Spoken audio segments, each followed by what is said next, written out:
Shalom, and it's a blessing to join you here today as we look into God's Word, meditate on it. We have been learning wonderful truths about the wilderness experience of the Israelites and trusting God that some of these learnings that we have will help us as we go through our own personal experiences. As we kept reading and kept understanding, we know that a wilderness experience is a place of testing where our dependence on God can be challenged.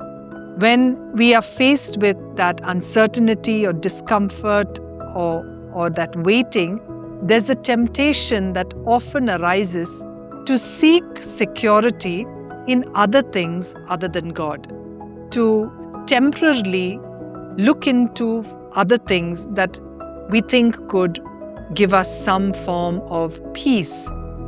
It could be material possessions, it could be relationships, or it could be our own abilities. When we look at Exodus 32, we read that while Moses was communing with God, the Israelites grew impatient and they doubted his return.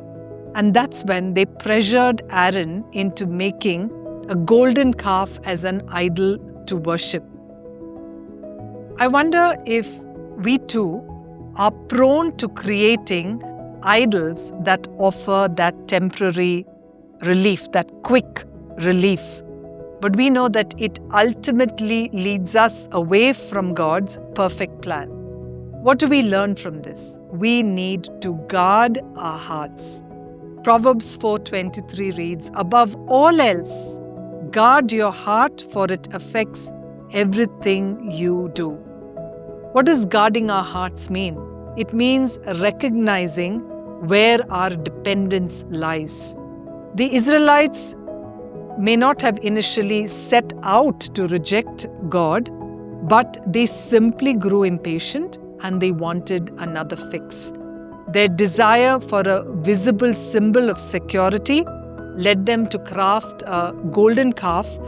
Likewise, sometimes there may be idols that we craft which could start off as innocent desires, maybe in some form of success or a relationship that we find emotional safety in, or a stability in our finances. But these can gradually take the place of God, God's rightful place in our lives. So we need to be cautious of anything that can take the place of God. Idolatry is just not about statues or images, it's anything that takes the place of God in our hearts. So, especially in times of struggle, we need to be vigilant to guard our hearts, to know that God alone is our provider, is our comforter, is our guide, is our savior. And He's the one who leads us through those seasons of wilderness. So even as the wilderness can be a place of waiting and it can breed impatience, let's be careful of not doubting God's timing or seeking our own solutions.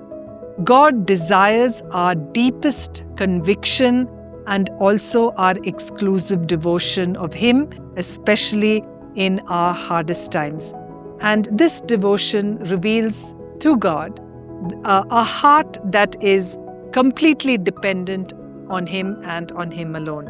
So may our hearts rely on Him as our Lord and our Savior and the one who will take us through these wilderness experiences and in every season. Let's pray together. Heavenly Father, we pray that You will guard our hearts from temptations, guard our hearts from impatience, from losing track on Your timing.